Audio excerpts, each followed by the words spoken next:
Hello and welcome to my Just the Face review of Bioshock 2 Remastered. Just the Face review is in just the face, no footage, hee hee, haha! Okay, Bioshock 2, first of all, let me just quickly talk about the differences between Bioshock 2 Classic and the Remaster.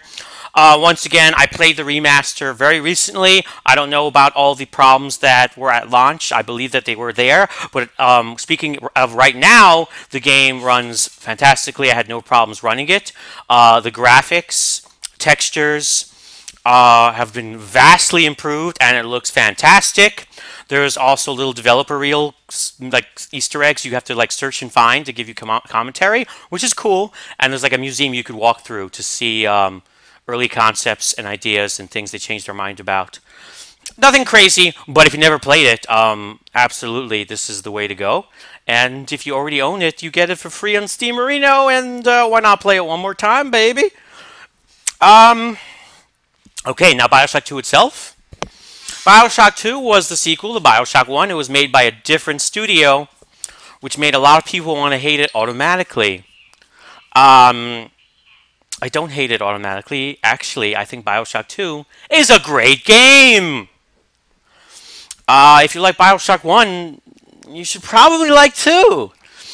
Bioshock 1 and 2 are extremely similar visually and artistically and gameplay-wise and mechanically. It is a FPS with light RPG elements. You can upgrade your weapons. And a change between Bioshock 1 and 2 is now there's three upgrades per weapon instead of 2. And the third one is like a special ability kind of upgrade, and you can only get it once you did the previous 2, which I like. The weapons look fantastic, and they actually visually change per every upgrade. It looks amazing. I love the way the weapons look. They also added even more plasmids and more plasmid levels, more tonics and more tonic levels, and these are ways you can upgrade your character.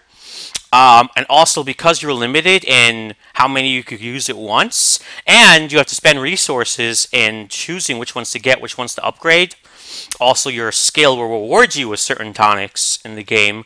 I consider these RPG elements, and they definitely make the game much better. And one of the reasons I like the Bioshock franchise in general is because of how they evolved the shooter into a almost quasi-RPG, though, just without XP. Now, in Bioshock 2, there's so much more plasmid arenos and tonic enos that some of them are just worthless and some you'll never even try. But I didn't find anything particularly unbalanced as long as you play on hard. It's, even if you choose every single one of the best, it's still going to get dicey occasionally. And more is always good because more is more, baby! Controls are tight. Visuals, as I said, are great. Sound is good. The music was better than Bioshock 1 in that there was a little more variety. Again, you're not going to just sit there listening to the music. It's not that good, but it's enjoyable. And it has that, 1950s Fallout, Frank Sinatra kind of music stuff. There's a little more color in 2 versus the first one, not that I really care. In 2, the story, you play as a Big Daddy. That's not a spoiler because that's literally how you start the game. It's pretty well done. There's a very light helmet HUD mechanic. You can even turn it off if you don't like it. Very nice. But you leave it on because it doesn't really get in your way. And you don't feel OP, but you do feel like you're strong, as you should. There are new types of enemies with all new models, like new big kind of enemies, which I like. Now, the story, discussing story is always so hard. The story wasn't quite as strong as 1. It's true. But it was a pretty good story. It deals with another potential aspect of the idea of a free capitalist, never-ending cornucopia. And it doesn't really retcon anything from 1. It's more like, we left this out, we're mentioning it now. And like, how could you leave this out, sort of thing. But it's not a retcon. So it works well with two. I mean, with one. One and two together are very fleshed, like they work very cohesively to illuminate this great, amazing picture of Rapture.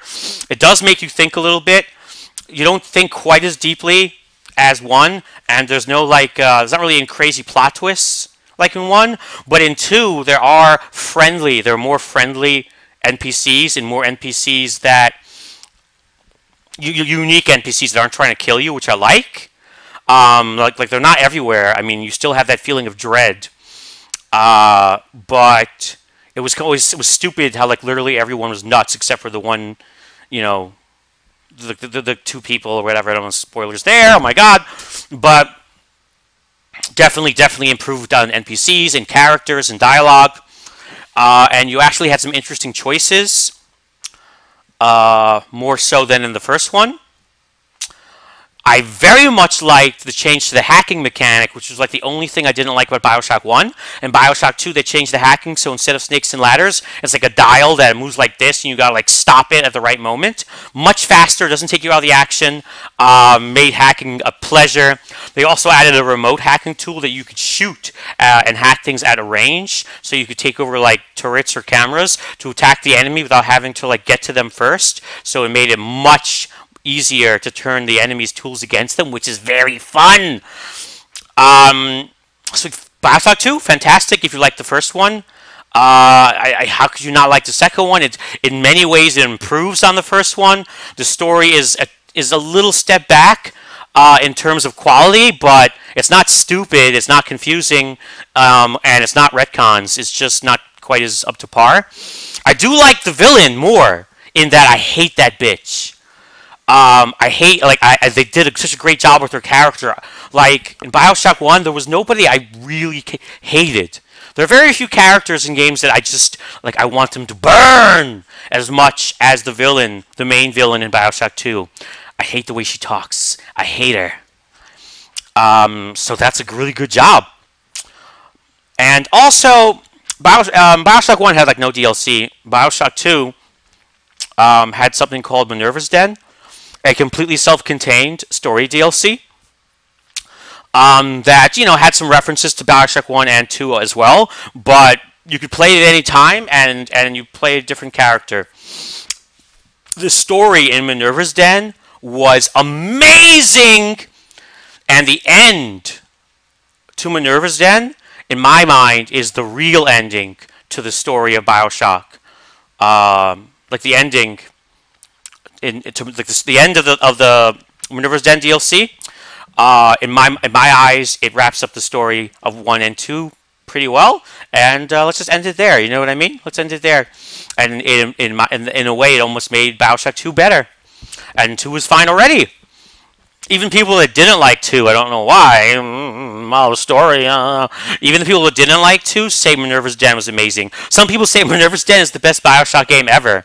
That it's better than 1 or 2, and I guess if you look at it as an individual title, I would kind of agree, actually, that Minerva's Den is like the greatest piece of Bioshock gaming. So yeah, if you like FPS games with light RPG elements, a little bit of immersive creepiness and being lonely, pretty good story, great art and overall design.